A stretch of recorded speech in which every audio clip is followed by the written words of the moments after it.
નમસ્કાર મિત્રો આજની વિડીયોમાં વાત થશે દેશ અને દુનિયાના સુપરફાસ્ટ સમાચારની। સૌપ્રથમ વાત કરીએ તો ટ્રમ્પ 12મી વખત બોલ્યા કે મેં ભારત અને પાકિસ્તાનની લડાઈ રોકી છે। અમેરિકી રાષ્ટ્રપતિ ડોનાલ્ડ ટ્રમ્પે શુક્રવારે એકવાર ફરીથી કહ્યું છે કે તેમણે ભારત અને પાકિસ્તાન વચ્ચે યુદ્ધ રોક્યું છે। ટ્રમ્પે દાવો કર્યો છે કે જો તેઓ હસ્તક્ષેપ ન કરે તો પરમાણુ યુદ્ધ થઈ શકત। તેમણે વેપારને હથિયાર બનાવીને બંને દેશોને યુદ્ધ રોકવા માટે મજબૂર કર્યા। ટ્રમ્પ અત્યાર સુધી આ મુદ્દા પર 12 વખત નિવેદન આપી ચૂક્યા છે। ટ્રમ્પના આવા નિવેદનો બાદ વિપક્ષ મોદી સરકાર અને ભાજપ ઉપર સવાલ ઉઠાવી રહ્યો છે। મિત્રો, અન્ય મહત્વના સમાચારની વાત કરીએ તો ભારતને યુદ્ધમાં હરાવ્યું, હવે જળ યુદ્ધમાં પણ હરાવીશું તેવું પાકિસ્તાને કહ્યું છે। કહેવાય છે ને કે મિત્રો, કૂતરાની પૂંછડી તે વાકી હજુ પણ પોતાની નાપાક હરકતોથી બાદ આવતું નથી પાકિસ્તાન। પાકિસ્તાનના રક્ષામંત્રી ખ્વાજા આસિફે ફરી એકવાર ગીદડ ભભકી આપી છે। તેમણે એક ટીવી ચેનલ સાથે વાતચીત દરમિયાન કહ્યું કે ચિનાબ નદીમાં પાણીનો પ્રવાહ જેટલો હોવો જોઈએ તેના કરતાં ઘણો ઓછો છે। આ પાકિસ્તાનના જળ અધિકારોને પ્રતિબંધિત કરવા માટે ભારત તરફથી જાણી જોઈને કરવામાં આવેલી કાર્યવાહી છે। ભારતને પરંપરાગત યુદ્ધમાં હરાવ્યું, હવે તેને જળ યુદ્ધમાં પણ હરાવીશું તેવું પાકિસ્તાને જણાવ્યું છે।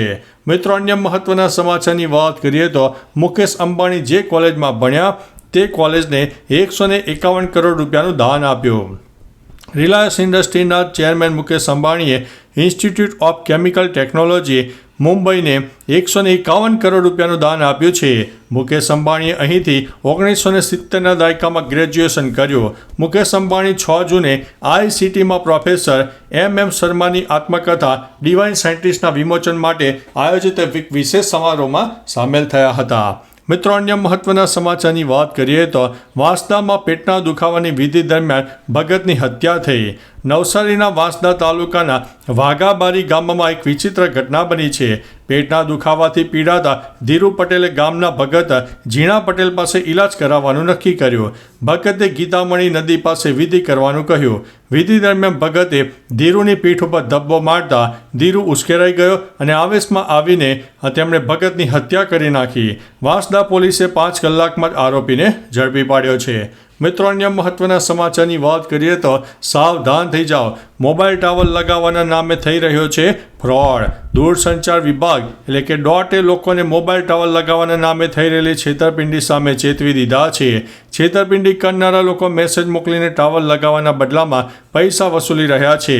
ન્યૂઝ એજન્સી PIB ફેક્ટ છે કે આ મેસેજને નકલી ગણાવીને લોકોને સાવધાન રહેવાની સલાહ આપી છે।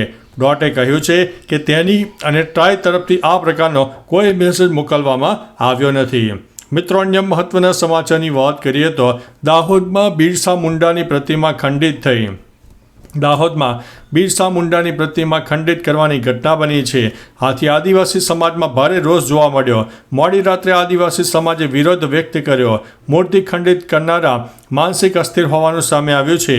પોલીસે હાલમાં તેની ધરપકડ કરી છે। મિત્રો, અન્ય મહત્વના સમાચારની વાત કરીએ તો ગમખ્વાર અકસ્માત, 3 યુવકોના થયા છે મોત। સુરેન્દ્રનગર ધાંગધ્રા હાઈવે પર ટ્રક અને બાઇક વચ્ચે ગંભીર અકસ્માત સર્જાયો। આ દુર્ઘટનામાં બાઇક પર સવાર 3 યુવકોના ઘટના સ્થળે કરુણ મોત નીપજ્યા છે। ઘટનાની જાણ થતાં રાહદારીઓ અને સ્થાનિક લોકો મદદ માટે દોડી આવ્યા હતા અને પોલીસને જાણ કરવામાં આવી। પોલીસે 3 મૃતદેહોનો કબજે લઈને પોસ્ટમોર્ટમ માટે ખસેડ્યા હતા। ટ્રક ચાલકને પકડી લેવામાં આવ્યો છે। મિત્રો, અન્ય મહત્વના સમાચારની વાત કરીએ તો કોલંબિયામાં રાષ્ટ્રપતિ ઉમેદવારને માથામાં ગોળી મારવામાં આવી। સાઉથ અમેરિકન દેશ કોલંબિયામાં રાષ્ટ્રપતિ પદના ઉમેદવાર મિગુએલ ઉરિબેને ચૂંટણી પ્રચાર દરમિયાન ગોળી મારવામાં આવી। હોસ્પિટલમાં તેમની સારવાર ચાલી રહી છે। હાલત નાજુક છે। આ ઘટના સ્થાનિક સમય અનુસાર શનિવારે સાંજે બની હતી। સ્થાનિક મીડિયા અનુસાર ઉરિબેને 3 ગોળીઓ વાગી છે, જેમાંથી 1 ગોળી તેમના માથામાં વાગ્યાના સમાચાર છે। ઉરિબેને એક રેલીને સંબોધિત કરી રહ્યા હતા। મિત્રો, અન્ય મહત્વના સમાચારની વાત કરીએ તો રાહુલ ગાંધી નવા પ્રકારના હવામાન વૈજ્ઞાનિક બની ગયા છે તેવું આ વ્યક્તિએ જણાવ્યું છે।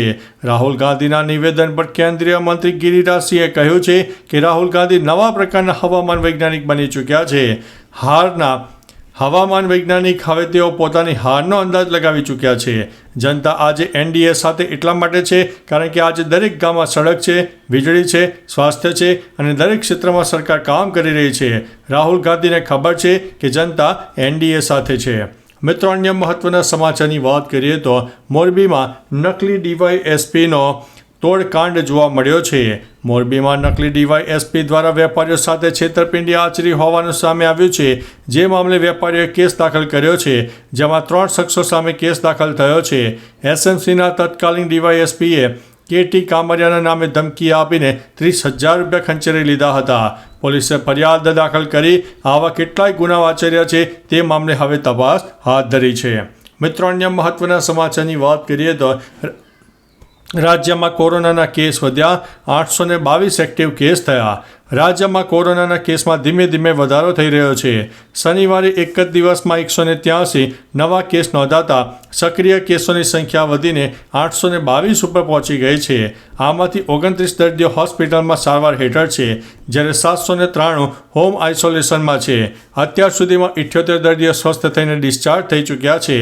ગુજરાતમાં અન્ય રાજ્યોની સરખામણીએ કેસ ઝડપથી વધી રહ્યા હોવાથી રાજ્ય સરકાર એલર્ટ બની છે. તો ચાલો મિત્રો, ફરીથી દેશ અને દુનિયાના સુપરફાસ્ટ સમાચાર લઈને મળતા રહીશું. ત્યાં સુધી અમને રજા આપશો. નમસ્તે.